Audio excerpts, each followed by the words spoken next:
Bahujan Samaj party और बहन कुमारी मायावती जी का यह मानना है कि भारत सरकार की नैतिक जिम्मेदारी है कि वह देश के किसानों को धन्ना सेठों से और कॉन्ट्रैक्टरों से सुरक्षित रखे।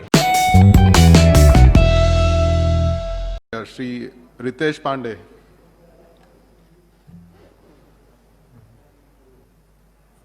धन्यवाद अधिष्ठाता महोदय। आपने मुझे यहाँ बहुजन समाज पार्टी और बहन कुमारी मायावती जी के विचारों को साझा करने का अवसर दिया है, इसके लिए मैं आपका आभारी हूँ। कृषि क्षेत्र में क्रांति के उद्देश्य से सरकार ने यह 2 ऑर्डिनेंसेस लागू किए हैं। किसानों के हित की बात करने वाली यह सरकार कहीं ना कहीं अपनी पूंजीवादी विचारधारा से ऊपर नहीं उठ पा रही है। इन तीनों अध्यादेशों को लेकर पूरे देश में जनाक्रोश उठ रखा है और यदि कोरोना का कवच न होता तो यह जनाक्रोश दिल्ली की रोडों पे जरूर आया होता। मैं आज इस बिल के 4 मुद्दों पर अपने विचार इस सदन के समक्ष रखना चाहता हूं। सबसे पहला मुद्दा न्यूनतम समर्थन मूल्य का है, जिसे बहुत सारे विपक्ष के नेताओं ने उठाया है। आदरणीय अधिष्ठाता महोदय, इस सरकार का चुनावी वादा रहा है कि किसान की आय को दोगुनी किया जाएगा और उसी फॉर्मूले से अगर हम चलें तो न्यूनतम समर्थन मूल्य को भी दोगुना होना चाहिए। लेकिन इन अध्यादेशों को लाकर सरकार ने छोटे और सीमांत किसान, जो कि इस देश की कुल किसानों की जनसंख्या का 86% है, उन लोगों को पूरी तरह से कोऑपरेटिव और धन्ना सेठों के रहमो करम पे छोड़ दिया है। और इन छोटे और सीमांत किसानों में दलित, आदिवासी, ओबीसी और अपर कास्ट के भी गरीब समाज के लोग हैं जो छोटी खेती में काम करते हैं। फार्मर्स एम्पावरमेंट अध्यादेश के धारा 5 के अनुसार न्यूनतम समर्थन मूल्य को निष्प्रभावी किया जा रहा है, जो कि किसानों के साथ घोर अन्याय है। आदरणीय अधिष्ठाता महोदय, एमएसपी किसान के उत्पादन का एक सम्मानजनक न्यूनतम मूल्य स्थापित करता है और इसी मूल्य के ऊपर किसान और लोगों से मोल तोल करने का काम करता है। एमएसपी को कमजोर करना किसान की आमदनी की नींव को हिलाने के बराबर है। मेरा दूसरा मुद्दा यह है कि यह अध्यादेश देश के संघीय ढांचे पर एक चुनौती देता है। हालांकि स्टेट लिस्ट के प्रवेश 14 के अनुसार कृषि एक राज्य का विषय है। इन अध्यादेशों को लाकर यह साफ होता है कि कंकरेंट लिस्ट के प्रवेश 33 का शोषण करके केंद्र सरकार राज्यों की संप्रभुता को चुनौती दे रही है। फार्मर्स एम्पावरमेंट बिल के धारा 7 और फार्मर्स प्रोड्यूस बिल के धारा 6 एवं धारा 14 के अनुसार राज्य के सभी कायदे कानून इन विधेयकों के सामने निष्क्रिय हो जाते हैं, जो कि राज्य के राजस्व संग्रह के स्रोतों को भी खत्म करता है। अभी एक सदस्य आदरणीय बिट्टू जी बता रहे थे कि किस तरह से एक बड़ा टैक्स का रेवेन्यू जो है वो कम किया जा रहा है।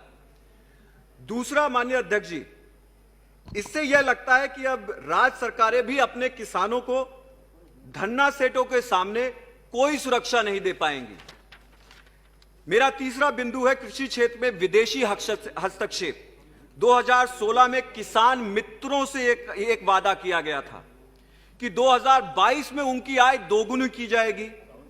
फिर 4 साल बाद हाल में ही जुलाई 2020 में देश के सर्वोच्च नेतृत्व ने अमेरिकी निवेशकों के सामने को विश्वास दिलाते हुए कहा कि कृषि क्षेत्र में हो रहे ऐतिहासिक बदलाव, अर्थात ये जो 3 ऑर्डिनेंसेस आए हैं, कृषि क्षेत्र के उत्पादन और सप्लाई चेन मैनेजमेंट के लिए असीम अवसर पैदा किए जाएंगे।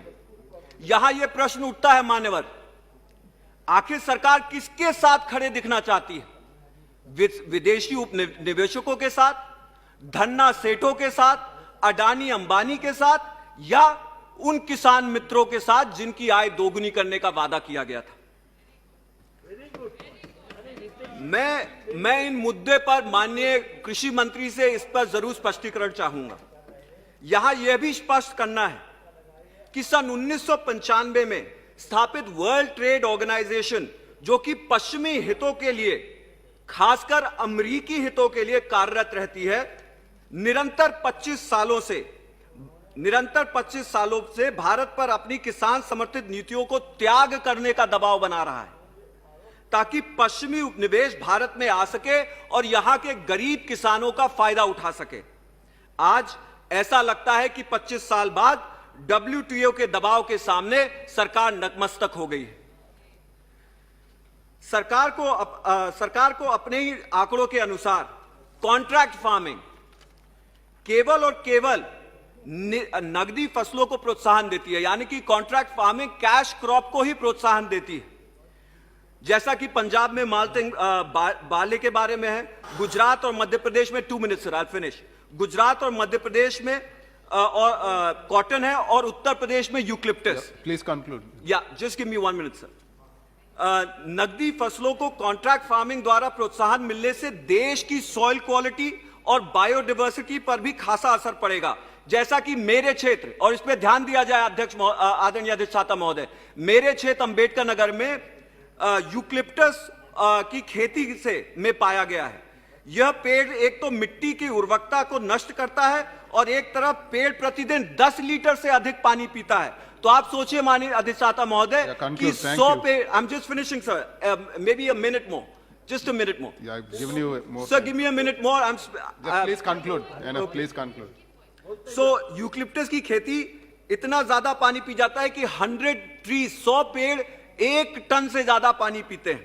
मान्यवर, इससे और अब इस पेड़, और इससे हमने ये भी देखा है कि यूक्लिप्टस की खेती एक कॉन्ट्रैक्ट फार्मिंग के जरिए उत्तर प्रदेश में आई थी, और इस कदर फैली कि आज की स्थिति में यूक्लिप्टस के दाम भी नहीं है, और किसानों के खेतों की उर्वरकता शक्ति भी कम हो रही है, और उनके जो है पैसे भी कम हो गए हैं।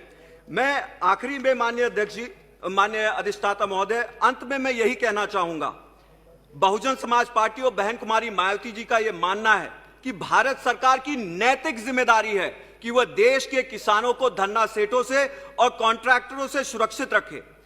इसलिए अत्यंत ही जरूरी है कि देश के किसानों द्वारा इन अध्यादेशों के खिलाफ उठाई जा रही आवाज को संज्ञान में लेकर किसानों के हितों में बिलों में बदलाव लाने का काम किया जाए। आखिरकार सरकार को यह नहीं भूलना चाहिए कि अन्नदाता ही सबसे बड़ा मतदाता है। धन्यवाद आदरणीय अधिष्ठाता। अगर आपको ये खबर अच्छी लगी तो लाइक करें, ज़्यादा से ज़्यादा शेयर करें और चैनल को जरूर सब्सक्राइब करें। धन्यवाद।